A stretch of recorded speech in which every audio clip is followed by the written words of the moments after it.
Hi, it's Nicole. Today is 16th of June, Bloomsday, where thousands of people around the world celebrate the novel Ulysses by James Joyce.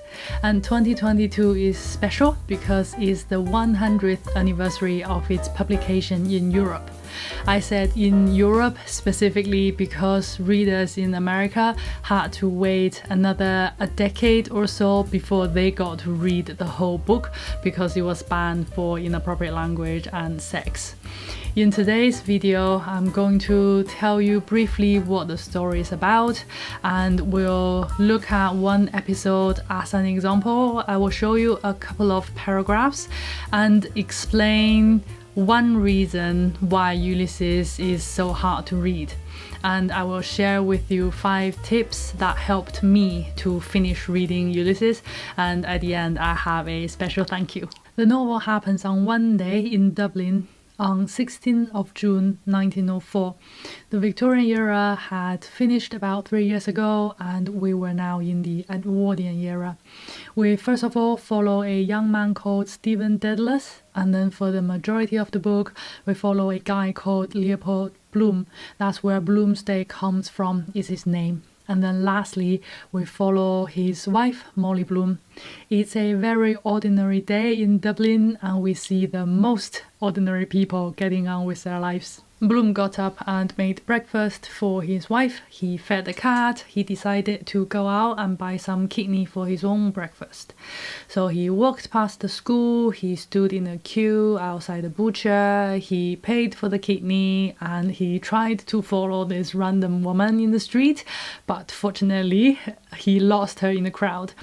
And he walked back home, received a couple of letters on the doorstep, one from their daughter and one from a man who was having an affair with Molly Bloom. And he chatted with her, nearly burned his kidney, he ate his breakfast, went to the toilet and thought about the funeral he was going to later on that day.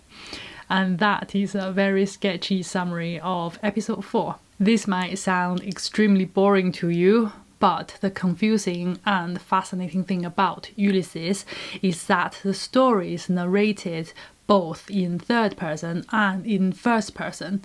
So as a reader, you zoom out and watch Leopold Bloom going about his business, going about his life, but at the same time you zoom right into his head and hear his unfiltered opinion on people and most private thoughts.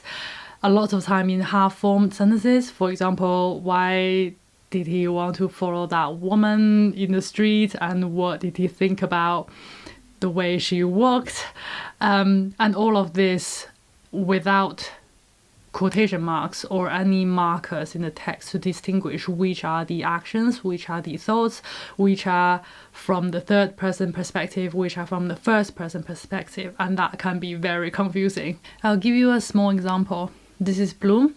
He prodded a fork into the kidney and slapped it over, then fitted the teapot on the tray. Its hump bumped as he took it up. Everything on it? Bread and butter, fork, sugar, spoon, her cream? Yes. He carried it upstairs, his thumb hooked in the teapot handle. It's pretty obvious here which are the actions and which is the monologue in his head, because the thoughts are tightly linked to the actions. But later on in the day, when his mind wandered far and wide, it can get quite difficult to follow.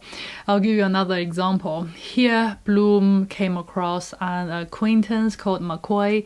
They were chatting in the street about their mutual friend, Paddy Dignam, whose funeral Bloom was going to later on that day. So they were chatting in the street, but Bloom was paying way more attention to a woman across the street, and he was trying very hard to see her underwear as she got into the cab. So this is McCoy speaking. He was recounting a conversation he had with somebody else earlier on to Bloom. And he said, "Sad thing about our poor friend Paddy." "What Paddy?" I said. "Poor little Paddy Dignam," he said. "Off to the country, broad stone probably, high brown boots with laces dangling, well-turned foot. What is he fostering over that change for? Sees me looking, eye out for other fellow always. Good for back, 2 strings to her bow. Why? I said. What's wrong with him? I said. Proud, rich, silk stockings. Yes, Mr. Bloom said. He moved a little to the side of McCoy's talking head. Getting up in a minute. What's wrong with him? He said. He's dead, he said, and faith he filled up. Is it Paddy Dignam? I said. I couldn't believe it when I heard it. I was with him no later than Friday last or Thursday were they in the arch. Yes, he said, he's gone. He died on Monday. Poor fellow. Watch, watch, silk, flash, rich, stockings, white, watch. A heavy tram car, honking its gone, slewed between. Lost it. I found this quite funny. McCoy here was almost having a conversation all by himself, and Bloom didn't say much at all, just said yes half-heartedly, halfway through, just once. The whole time he was just looking at this woman. He thought she was going to the country, judging by her outfit. He was also quite annoyed with this man with her who was fidgeting with the change, probably for the porter from the hotel or the cab for a long time. And he was watching very closely and trying to see her underwear. Just as she was getting into the cab, a heavy tram car came between them and blocked his view, and he was very disappointed. I found that very funny. It's incredibly realistic. A lot of the people were historical figures, a lot of the news were historical events, a lot of the places Bloom went to were real places. If you could visit Dublin today, a lot of them are still there. It's an incredible achievement, I think, especially knowing Joyce was not physically in the country when he wrote the novel. He was not in Dublin at all. He relied on a directory and relied on writing letters to his Aunt Josephine and ask her to check facts for him. Joyce said, I want to give a picture of Dublin so complete that if the city one day suddenly disappeared from the earth, it could be reconstructed out of my book. I hope that whet your appetite a little bit. Ulysses is a literary masterpiece and also one of the most important books of literary modernism, but it is notoriously difficult to read. I'm reading this chunky book this month, and this is my second time reading it. I want to share 5 tips that might help you finish it as well. The first tip is, if you find it difficult, know that it has nothing to do with your intelligence. The first readers and critics of Ulysses found it chaotic and impossible to read just the same. The author himself even expected that reaction. In the introduction of my edition, he says, from the outset, Joyce recognized that his audience, whether popular or literary, was going to be nonplussed. As early as Ulysses' initial appearance in the Little Review, where it was serialized between 1918 and 1920, Joyce began filling his letters to loyal friends with explanations and exegesis. If Ulysses were to find an informed, appreciative audience, its author would have to create one. The author provided a sort of summary key skeleton schema for the entire book and gave advice to various people. So help is available and plenty and expected. A lot of the notes from scholars over the years and James Joyce himself are included in this edition, which is my second tip. Choose a good edition. I chose the 1922 text published by Oxford University Press. And first of all, the reason is it's affordable. You can see most of my English classics are from Oxford University Press, the Oxford World's Classics series, mostly because they are more affordable than any other editions in the market. And because it's affordable, I don't feel too precious about writing in the margins or underlying things and highlighting things, etc. But cost aside, here's why I like this edition. In the note, the guiding principle for the editor to compile all the notes is to ask what would help the student coming to the book for the first time. And the editor believes nothing can substitute for the intimate first-hand experience of reading the book instead of reading about it. I liked those points and trusted the editor as my guide. And the editor is called Jerry Johnson. Oxford World Classics always include an introduction and a chronology of the author before the main text, and there are always substantial notes at the back of the book. So for Ulysses, you can see this first marker. All of this is introduction, and between these two markers, that's the main body of Ulysses, and after that, this is all notes. So for this one, there are about 200 pages of notes, and in the note, each chapter is listed with its chapter title, location and time of the events in that chapter, the mirror story in Odyssey, overall commentary of the chapter, and then the list of annotations. And that's not all. There is also a map of 1904 Dublin, notes and charts about the publishing history, etc., etc.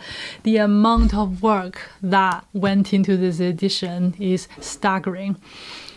Just a disclaimer, I haven't checked all of the editions of Ulysses. Obviously, this is the one I used, but just want to say this is a brilliant edition. The third tip is the Joyce Project. The Joyce Project is a website worth visiting. It has the full text of Ulysses with many words and phrases as hyperlinks, and click on those. It gives notes, photos, maps, and I find explanations for facts like place names and specific Irish words especially helpful. The photos and illustrations are really great too. It's an amazing treasure trove. But I did find myself want to click on everything and soon losing the wood for the tree, so just be aware of that. Tip 4 is Sparknotes. Sparknotes is a website that aims to help students to conquer classics by providing summaries, lists of characters, analysis of the themes and ideas, and fun things like quizzes and blogs. For Ulysses, the chapter summaries are extremely useful. One thing to note, more and more content on Sparknotes are not available for free anymore, which is a bit sad, but I guess if they are providing good value content, then it's reasonable for them to ask for some payment in return. The last one, the audiobook. If Sparknotes makes sure I understand what's happening in each chapter, the audiobook makes sure I carry on at a certain speed and finish the book before I run out of steam. The pleasant Irish voice of Jim Norton marches on full of spirit and good cheer, line by line, page by page, always holding my hand and my ears, pushing me and pulling me across the finishing line. Thank you so much. I really cannot finish it without the help of the audiobook. I think this is the key factor that I enjoyed Ulysses. I really admire the voice actor Jim Norton tremendously, not just because of the amount of work, patience, time and energy that's required to produce such a big book, but also the voice acting, the quality of the voice acting is amazing. It's really, really excellent.